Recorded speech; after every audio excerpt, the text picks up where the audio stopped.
Assalamualaikum, halo kawan-kawan semuanya. Ketemu kembali di channel YouTube Yoska Panca. Mohon bantuannya untuk like, subscribe dan komen.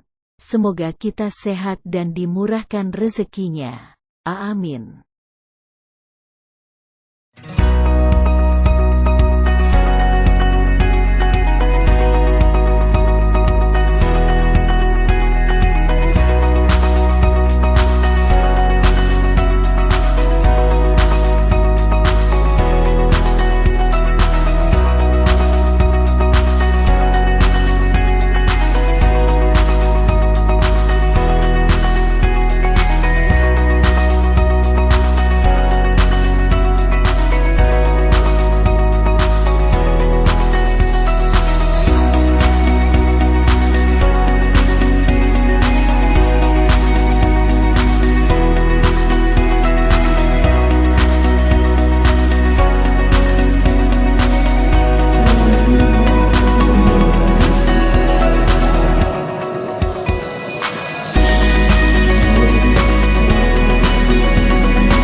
Yang kami hormati Bapak KSPN beserta Ibu, yang kami hormati teman saya yang sangat saya banggakan, Dirut Samapta, Kombes Pol Wongiti. Ini adalah teman sejawat saya ketika saya susah di lembaga Pol. Kita bersama-sama Dir Indalkam. Dir Indalkam hari ini juga membuat acara sehingga tidak bisa di sini. Yang kami hormati Pak Waka, Pak Kador Kadip, Pak Kabijara, Pak Kakorsis, Pak Kakorsis juga. Ya, kemudian pengurus Ibu PNKRI semuanya yang kami hormati, para rekan-rekan sekalian, anggota sekalian yang saya hormati, terlebih Pak Ustadz yang hormati. Pada kesempatan ini saya terima kasih pembawa acara telah memperkenalkan kepada kami.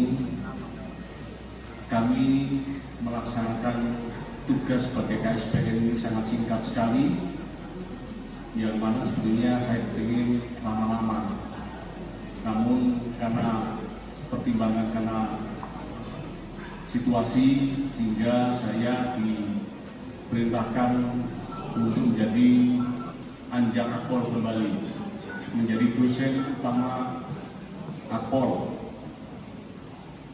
dalam rangka untuk mengikuti Lemhanas RI, di mana kami sudah melaksanakan setengahnya. Dan permohon maaf rekan-rekan sekalian, para anggota sekalian, sejatinya saya melaksanakan tugas ini hanya 2 minggu saja. 2 minggu saja yang efektif, dan terlebih juga yang menjadi perhatian kami adalah kenapa waktu kami sespim sama perjalanannya. Menghormati pejabat utama SPN Polda Jambi, para Kadip, para pengasuh, rekan-rekan anggota, pengurus Bayangkari, PNS, hadirin sekalian, dan yang kami muliakan juga di sini ada Pak Ustadz yang namanya sama dengan nama saya. Alhamdulillah, semoga berkah. Namanya Edi, Pak ya, Ustadz ya. Alhamdulillah. Bersyukurlah pada sore hari ini kita dapat berkumpul di aula ini dalam rangka acara kenal pamit. Satu rangkaian tadi dari pagi sampai dengan siang tadi sudah kita laksanakan, yaitu acara serah terima jabatan yang dilaksanakan di Polda. Jadi per hari ini juga alhamdulillah saya diberikan tanggung jawab tugas atau amanah sebagai KSPN Polda Jambi. Pada kesempatan ini izinkan saya mengenalkan diri. Nama saya Edi Stianto Erning Wibowo. Kemudian saya asli dari Demak, Jawa Tengah. Anak anak saya 3, istri pendamping saya, yang di sebelah kanan saya mantan. Oh, nggak pakai pacaran kita, pakai pacaran. Ya, istri asli dari Banyuwangi, anak 3. Yang pertama kuliah di Jakarta di Trisakti, kuliah di kedokteran. Kemudian yang kedua kuliah juga di Undip Hubungan Internasional, dan dalam waktu beberapa hari ini dia mencoba mendaftar yang kedua kali, daftar Akpol, karena tahun lalu sudah daftar sekali pada saat dia kelas 3 tapi belum diberi kesempatan. Makanya tadi saya sampaikan nanti saya meminta turunan sama Pak WakSPN, karena beliau sudah berhasil mendorong anaknya untuk lulus Akpol. Yang ketiga, anak kami masih SMP kelas 2, cewek, yang nanti akan ikut sama-sama di sini. Itu keluarga saya. Kemudian untuk riwayat tugas saya pertama ditugaskan di Sulawesi Tenggara, yaitu di Pulau Buton. Kalau Sulawesi Tenggara itu ada huruf K yang kaki melangkah. Saya di kaki melangkahnya itu masih ada 2 pulau lagi di situ, ya, di Buton. Dulu masih 1 kabupaten, sekarang sudah menjadi 5 kabupaten. Ya, pada saat itu saya sama-sama sebelah rumah saya itu adalah rumahnya Pak Karo SDM, Pak Anton Sujarwo. Beliau kebetulan baru nikah. Kalau saya sudah duluan, jadi beliau baru nikah. Kemudian ada juga Pak mantan Kapolres Kerinci, ya, Pak Agung. Ya, Pak Agung itu juga di sana, dan beliau dua-duanya dapat rezeki istri orang sana. Ya, orang sana. Kemudian ketemu di sini. Kemudian dari Sulawesi Tenggara, saya dari Buton ke Kendari, muter-muter. Kemudian saya sekolah PTIK. Setelah PTIK saya ditugaskan di Polda Kalteng. Di Kalteng sudah muter Kapuas, Pulang Besau, Palangkaraya, Muara Tewe, Sampit sebagai Wakapolres Sampit. Kemudian saya 2 kali tes SP tidak lulus, kemudian saya ke SPN. Kalau beliau tadi sampaikan beliau dapat rezeki di Lemdik 2 kali. Kebetulan saya juga dapat rezeki di Lemdik. Dari Lemdik itu kita berjuang, kemudian alhamdulillah bisa lulus SP. Salam sejahtera kita semua, selamat sore. Insyaallah menjelang kita berbuka puasa. Alhamdulillah wa syukurillah wassalatu wassalamu ala sayyidina Rasulillah wa ala alihi wa sahbihi wa mawala, la haula wa la quwata illa billah. Yang sama-sama kita hormati Kepala SPN Jambi Bapak Edi Setianto MMIO SIK MH, dan juga Bapak Bambang Murdoko, Kombes Bambang Murdoko. Apa bahasanya kalau dalam kita ini mantan besar SPN Jambi yang tadi kandidat jenderal, alhamdulillah, mudah-mudahan setelah jenderal balik Jambi lagi, Pak. Sesuai tema hari ini, yang pergi membawa kenangan, yang datang membawa harapan. Yang jelas harapan dekat lagi, hilal THR sudah nampak. Ini Bapak Edi baru masuk sudah mau lebaran. Bapak Wakas SPN Jambi beserta seluruh jajaran staf. Orang Jambi bilang yang kecil disebut namo, yang gedah tidak disebut gelang. Kalau gedangnya di Jawa lain Pak. Ya pisangnya. Kalau gedangnya di Jambi besar, sudah tua. Ada lagi Bapak Edi, prinsip orang Jambi ini berunding setelah makan. Nah, ini bahaya orang Jambi Pak. Kalau sudah makan, selesai semua urusan. Bapak Ibu-Ibu hadirin yang berbahagia, terima kasih undangannya. Alhamdulillah hari ini saya sangat senang berada di depan, di tengah-tengah keluarga Polri, khususnya di Jambi SPN Jambi ini. Saya juga banyak Bapak Ibu keluarga dari Angkatan Polri dan tentara. Saya kenal dari Polri dan tentara ini kedisiplinannya. Karena memang apalagi sekarang ini bulan suci Ramadan, mendidik kita itu puasa supaya disiplin. Karena ajaran Rasulullah itu tiada lain adalah disiplin. Dengan kita sholat sudah bangun subuh-subuh, dengan kita tepat waktu, dengan kita disebutkan dalam Al-Quran inna sholata kanat alal mu'minina kitaban mawquta.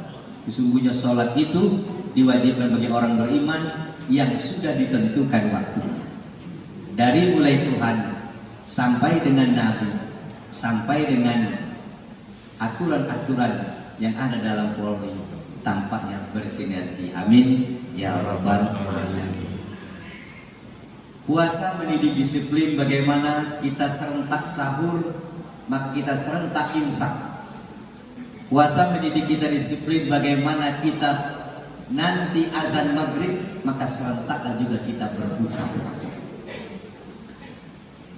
Ada suatu ajaran di dalam agama kita Islam bahwa innamal a'malu binniyat, segala sesuatu itu tergantung dengan niat. Maka ada suatu pelajaran di sana bab niat.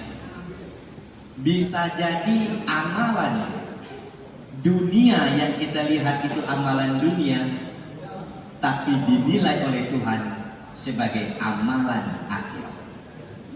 Bisa jadi amalannya itu amalan akhirat, tetapi akan dinilai sebagai amalan dunia. Kenapa? Satu jawabannya, karena akhlak, karena niat yang baik dan salahnya. Maka oleh karena itu hadirin, kita di Polri bisa jadi tugas kita di Polri inilah sebagai amalan kita yang menarikkan kita nanti akan ke dalam surga Tuhan. Amin.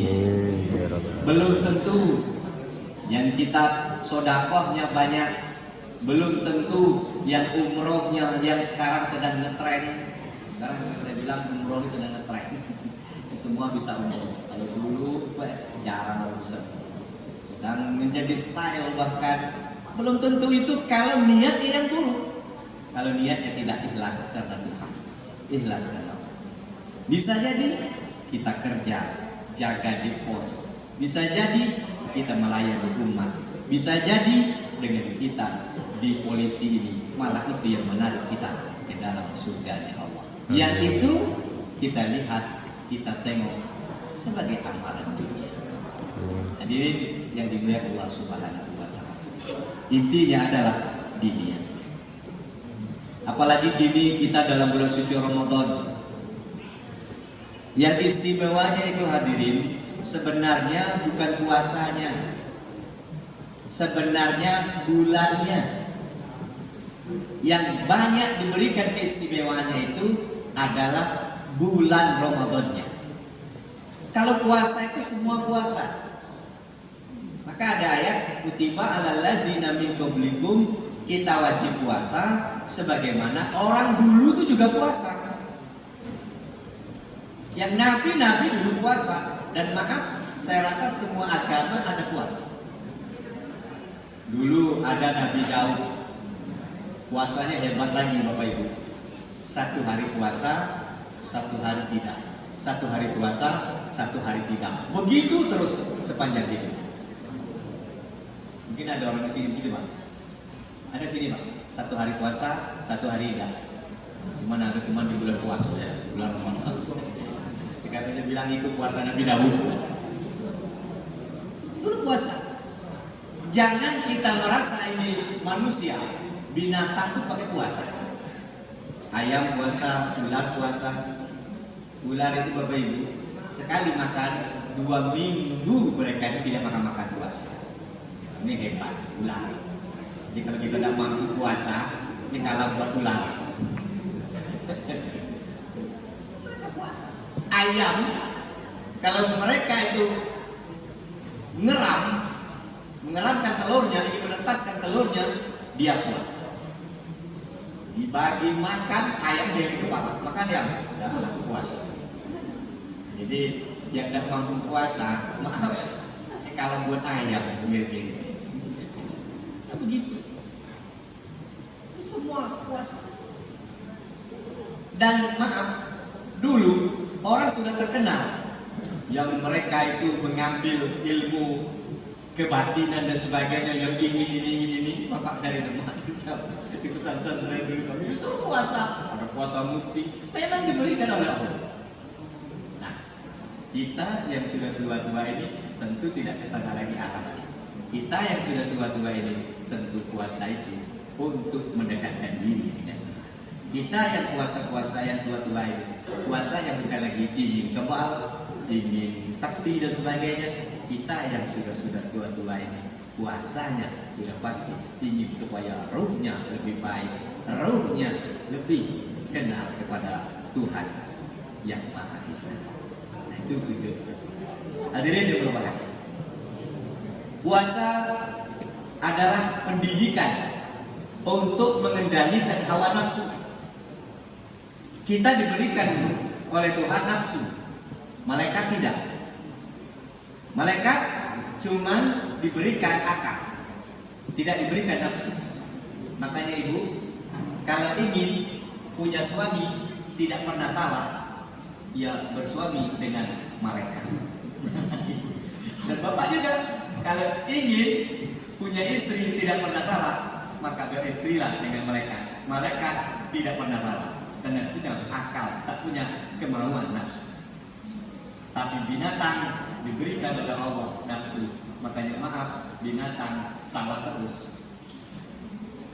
Nah, kita dua ini dimensi manusia, ada akal, ada nafsu.